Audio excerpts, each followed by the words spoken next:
Human beings are really, really good lie detectors. That's why our jury system works. When you get a group of 12 people together and they're hearing witness testimony and they're hearing evidence and they're considering documents and medical records and all of the forensic evidence in a case, they're very good at discerning what the truth is. When they hear witnesses testify, whether they be professional witnesses like an expert, they're able to sort of discern the truth better than anybody else. Where it may be simple to lie to one person, usually 12 people, their combined discernment and their judgment about whether somebody is telling the truth or not, that can be an extremely powerful thing. And that's why we find most of the time juries get it right when they're looking at all the evidence. So it turns out human beings are the best lie detectors.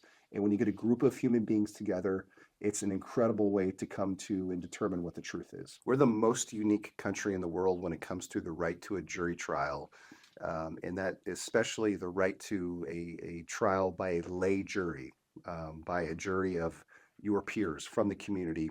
That's really important as we look at the founding of our nation's history. Our founders had a general distrust of the government. They had seen from England and from other continental European countries all of the abuses that came with monarchy and with kings and queens and folks that would run a government with absolute power. Our country is founded on the idea of power that comes from the people, and the government works for the people.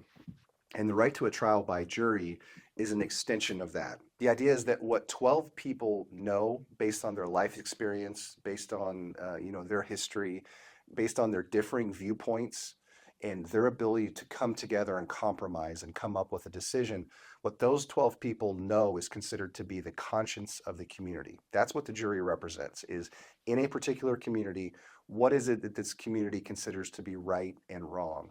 And when jurors get together, they consider their beliefs. They consider their prior life history, their experiences, their biases even, that may or may not apply to a case, but they consider those together and they come up with what they think is the right answer and to what justice is.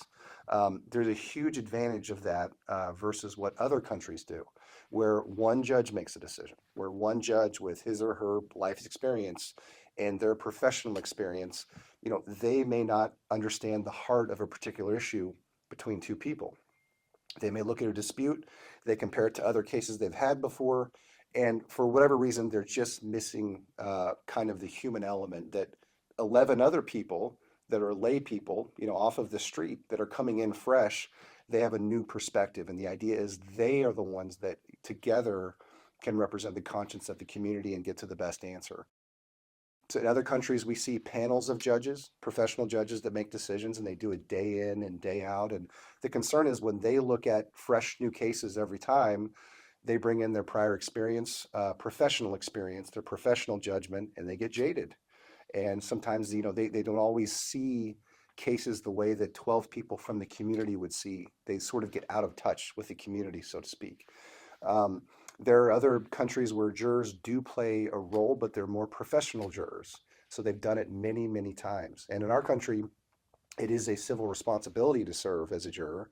And some people in the United States may serve more than once in their lifetime. But the idea is most people that step into the jury box have only done it, maybe one other time or have never done it before. It's a new process. It's interesting. It is an obligation. And many people dread the idea of serving on a jury. What we have found is that many jurors, even though they're apprehensive to actually serve, once they serve, at the end of the case, they realize the importance of the process and they appreciate being part of the process. And of course, the courts and the parties, everybody appreciates their participation because without them, our justice system would not work. So the whole process is beautiful. It works really well the way it was designed by our founders. And the hope and the goal is to preserve the integrity of the courts and of the jury trial system as our country moves forward, because it's really one of the last bastions of justice to keep the other branches of government in check. So it's an amazing process, and it's historically rooted in really just an idea of what justice could be, and it has played out very well over the course of almost 250 years in our country.